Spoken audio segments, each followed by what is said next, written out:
Hi folks, I'm John Whidden and this is my friend Steve McLeod, and today we're going to talk about anti-war songs on this Sonic Obsession.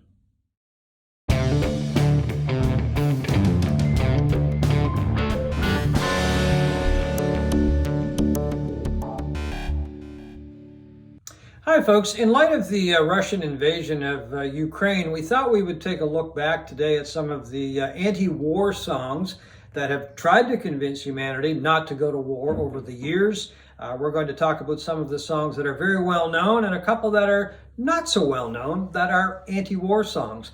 I think first of all we'll go back to 1950. This is one of the first songs that I'm aware of that came out that was blatantly anti-war. It's a song written by Ed McCurdy, who was very well known in folk singing circles years ago. In fact, Ed lived in Halifax, where we are, for a while, back in the 80s.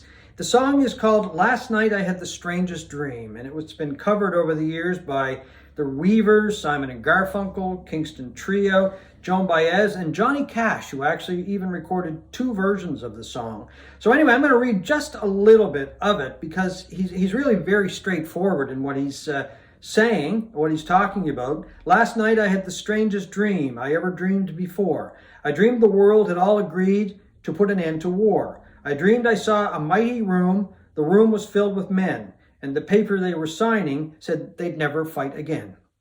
Unfortunately, that has not happened, but still, the songs kept coming after this, and as I said, this was written in 1950, and since that song was written, there have been many, many anti-war songs. A lot of people obviously have been influenced by these songs, but they haven't put an end to war, unfortunately. Yeah, I mean, I found examples of songs going back to the First World War and that, and I'm sure there were probably some before even that, but it really took off in the 60s and the 70s during the counterculture of the 1960s and the opposition to the Vietnam War. And my first choice is the earliest song that I can personally remember hearing that was described as an anti-war song, and that is "Eve of Destruction" by Barry McGuire. Yeah, that's probably the one of the first I remember hearing too. Yeah, and not only a great pop song, but it had this horrifying message really to a young kid like I was then. It's the only it actually went to first anti-war song to hit #1 on the charts, became a big hit, and I was living. My father was in the Air Force, and we were living on it was a Canadian Air Force base in France, and then later Canada's largest Air Force base in Trenton, Ontario, during the early days of the 60s and the Cold War and the Cuban Missile Crisis. So we were very aware of nuclear destruction at that time, and I remember getting a handout in the mail of what to do, in the event of a nuclear attack on the air base. Well, there was the old duck and cover. Well, that's exactly what it was. It was get under a table. Yeah. Okay, that's good information to have.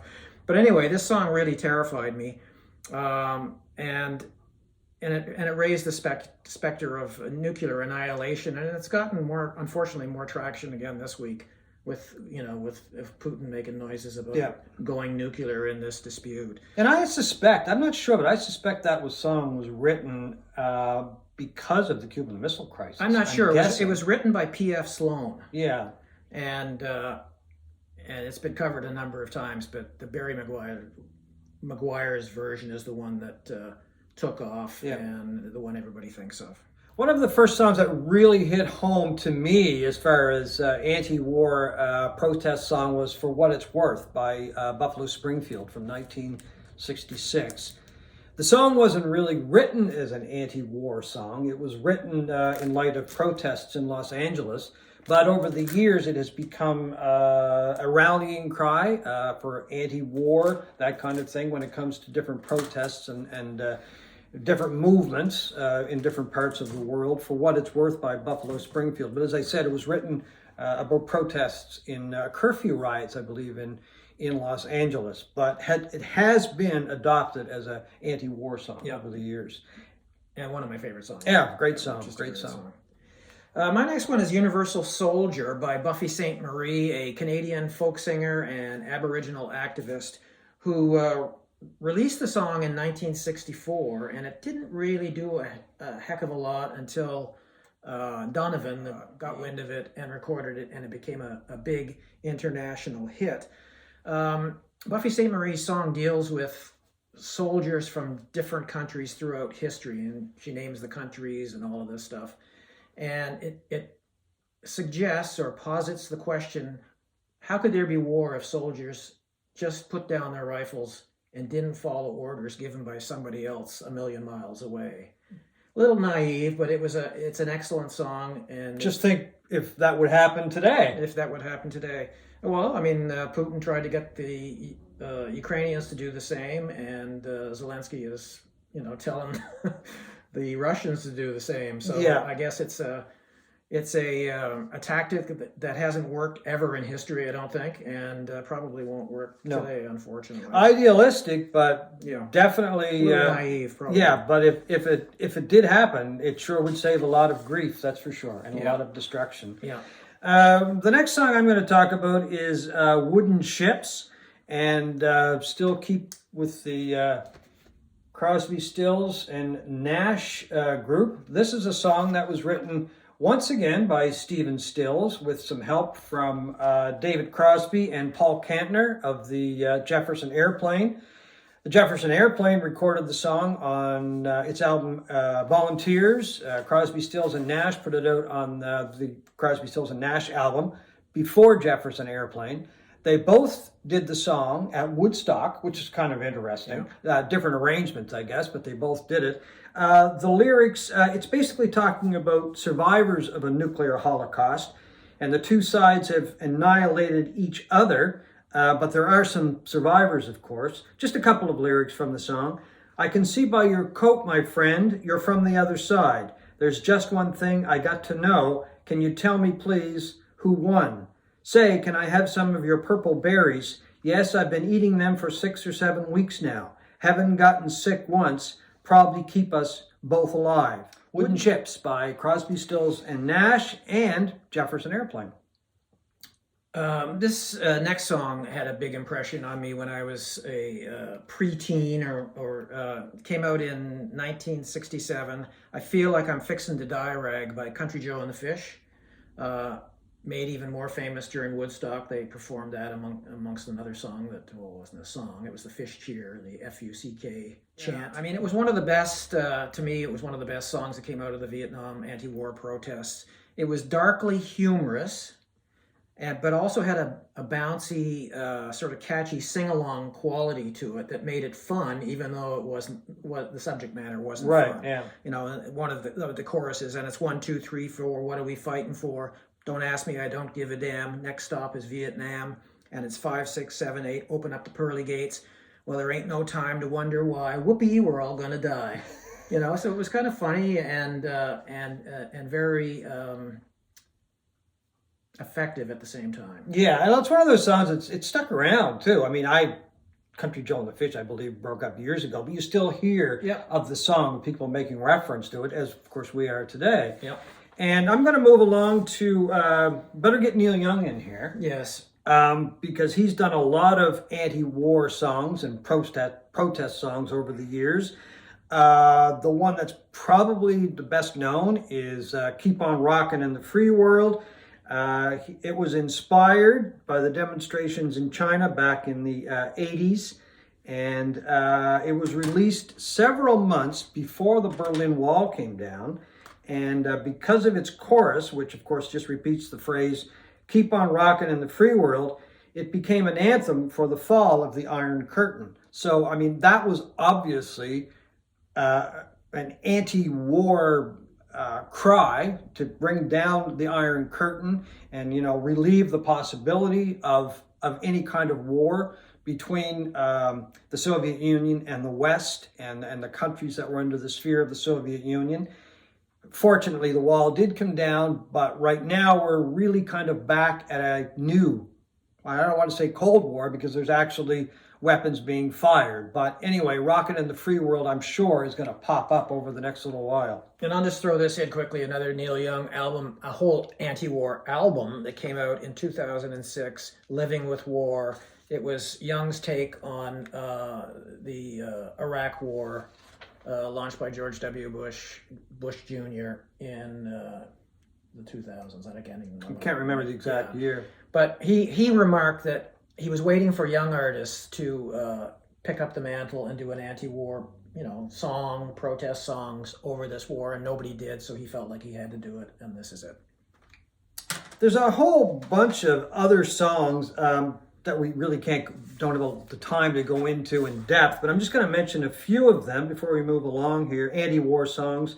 Creedence Clearwater Revival, Fortunate Son, Bruce Springsteen, Born in the USA. Yes, surprisingly, did a song called Herald Land off its first album, which is about the effects of war on the character. King Crimson's first album, In the Court of the Crimson King, had a song called 21st Century Schizoid Man. A quick lyric from that song: politician's funeral pyre, innocents raped with napalm fire. Definitely an anti-war song. There was War Pigs by Black Sabbath, and the list goes on and on. I think you have a couple more. Yeah, Zombie by the Cranberries, the Irish group that was writing about the Troubles, the sectarian violence in Northern Ireland. Machine Gun by Jimi Hendrix, off the great album Band of Gypsies. Rooster by Alice in Chains. It came out in 1993, and it was about Jerry Cantrell's father who fought in Vietnam and was screwed up because of it and never spoke about it. What else have I got here? Just about any Pink Floyd song you want to pick. Yeah, a lot of, especially Waters, the final cut, which was really Roger Waters talking about, his father. His father died during the Second World War. There's Give Peace a Chance, of course, by John Lennon, Plastic Ono Band. Imagine by John Lennon. I mean, the list goes on and on. But one of the most effective videos I've seen, and it's from a song, one of my favorite songs by the British group Ultravox, is Dancing with Tears in My Eyes. And basically the song is about what happens when the nuclear bombs go off, and it's people know that the bombs are coming, and it's those final few minutes before everything ends. It's very effective. It's a great song, but if you have a chance to watch the video, I'm sure you can find it on YouTube. It's a really good video as well. I want to talk about a very unusual anti-war song. It's called If I Had a Rocket Launcher by Canadian folk singer Bruce Cockburn. It was released in 1984 after Cockburn did a Oxfam-sponsored trip to Mexico to see Guatemalan refugees who were displaced from their homes by a civil war in Guatemala back in the 1980s. And Cockburn has a reputation in Canada as being a lefty and very much a peacenik kind of guy. And this song shocked people because he was in a rage about what he saw and heard at this refugee camp, about the atrocities that were done on the Guatemalan people and all of this. And each verse ended with the line, a variation of the same line: if I had a rocket launcher, I would make somebody pay. If I had a rocket launcher, I would retaliate. If I had a rocket launcher, I would not hesitate. And then the last powerful line in the song was, if I had a rocket launcher, some son of a bitch would die. Oh, yeah. And it was very effective. It was a very effective song, an anti-war song that was filled with anger. Yeah. And people were saying, well, he's pro-violence. And he said, no, I'm not preaching war. It's an anti-war song. Yeah, and I mean, if you're familiar with Bruce Cockburn, the way he looks, he's the last person in the world I would picture with a rocket launcher and actually believing in doing what he's doing if he did fire the rocket launcher. Exactly. So, I do think that we will leave the final word to Pussy Riot. How does that sound? No, I want to do Galveston. Don't you think? Oh, right. Sorry. And we got to mention Masters of War. Why don't you do a quick thing on Masters? Well, no. Just mention it or something. I'll end with Pussy Riot. You go ahead. Sorry, I jumped in there. Okay. My last two. We have to mention Masters of War. As brief and short and terse a song like "Give Peace a Chance" is, which it was sent. All we are saying is "Give Peace a Chance." Masters of War by Bob Dylan, which came out in 1963, was one of the most lyrical and long anti-war songs I've ever heard. You know, typical Dylan fashion. He just carved up the people who make the decisions that send people to war. My other song, last song, is a song that a lot of people maybe don't think it's a anti-war song, but it's Galveston, the great Jimmy Webb song by Glenn Campbell. I didn't realize it was an anti-war song. Well, when you listen to the lyrics, it was released in 1969 at the height of the Vietnam War and became a massive hit. It was a huge hit. Number one hit. And oddly enough, I didn't realize that this was released first by Don Ho. Do you remember the? Oh, Tiny Bubbles. Tiny Bubbles, the Hawaiian guy with the shirt Yeah, and everything. Yeah. And it, it didn't really go anywhere. And Campbell recorded it the next year, and it became a number one song. But he talks about it. And he talks in the song about it's about a kid from Galveston, Texas, who goes to Vietnam, and he's sitting there watching the cannons flashing. And he's thinking about this girl his girlfriend who he last saw on the beach in Galveston, Texas, and not only wondering whether he was going to survive this war, but whether or not she would be faithful to him. Would she still be there if he came home? And it's just an absolutely beautiful song, and maybe that's the way we should almost. I was going to say we should end it on that, but you're going to talk about. I'm going to talk about Pussy Riot. Pussy Riot, which is not necessarily a beautiful way to end this. Not really, but anyway, Galveston, great pop song and a great anti-war song. Yeah, I didn't know it was an anti-war song. I have to give it a really good listen. And as we've said, I'm going to end with Pussy Riot, and it's not a song, but it's a comment in more ways from a concert or from a show that Pussy Riot did, or one of the members of Pussy Riot did in New York. Pussy Riot, of course, is the Russian group collective that have been opponents of Putin and his ways for years and years. Some of them were locked up. I think maybe some members are still in prison. But anyway, at a show in New York on February 26th, one of the members, and I can't pronounce her name, said, "We are extremely emotional and deeply ashamed of a sad autocrat who rules our country. Ukraine, we're sorry for having this clown psychopath in power." So once again, as I say, it's not a song, but Pussy Riot have done a lot of material over the years protesting Putin and his ways. Anyway, we hope you have enjoyed our brief look at anti-war songs over the years, protest songs over the years. And thank you for watching this Sonic Obsession.